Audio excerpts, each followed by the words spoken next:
Sexual assault is said to be an act in which one intentionally sexually touches another person without that person's consent, or coerces or physically forces a person to engage in a sexual act against their will. It is also considered a form of sexual violence, which includes child sexual abuse, groping, rape, or the torture of the person in a sexual manner. Recall that months ago, a father who doubles as a professor of law at the University of Lagos, Professor Adewale, took to court one Mr. Adewale Bakare over his involvement in sexually assaulting his two daughters, aged 7 and 9 respectively, and of which the accused was later sentenced to serve jail term till this day. Families, human rights activists, alongside legal practitioners, have thereby come out to express their dissatisfaction in the manner at which the case was being handled, not just by the court, but also by the Nigerian police, noting that the said accuser has not only charged the accused, but also 3 other individuals, with 2 females inclusive, over the same said accusation of sexual assault without properly going through due processes in getting to the final conclusion of whether those accused actually committed such crime, being levied on them, as they further noted that one of the daughters in question, who happens to be the eldest, have given a statement saying that they were not in any way assaulted by those accused, but rather by their father, the accuser. As we speak, we have a teacher who is in custody at Kirikiri for having defiled one of the daughters, whom we shall call Miss O.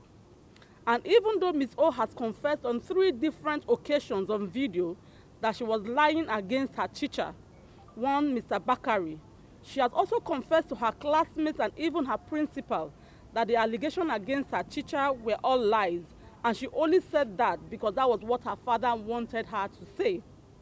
It is sad that sometimes around April 4th, 2022, the Commissioner of Police made an order that the complainant, Miss O, be taken for forensic interview as part of the investigations to rule out an innocent man being accused and then punished for a crime he knew nothing about.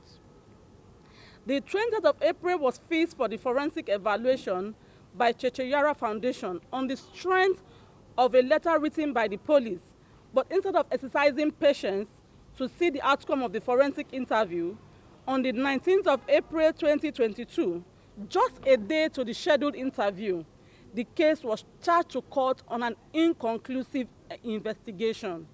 In our view, the fact that Mr. Adewale has now accused another new victim, a male teacher in 2022, completely erases every doubt that those accused of these heinous crimes may not be the true abusers after all. And his continual refusal to produce his children for forensic interview supports this argument.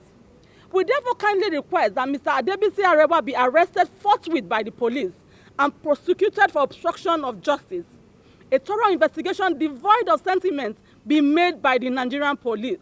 It is important to note that proper checking up of children by parents goes a long way in reducing the risk of bullying, rape, and depression, not to mention suicide, as it is always said that proper training of one child has solved half of the problems related to social vices. From Lagos, Emmanuel Olubobokun, KAFTAN Television.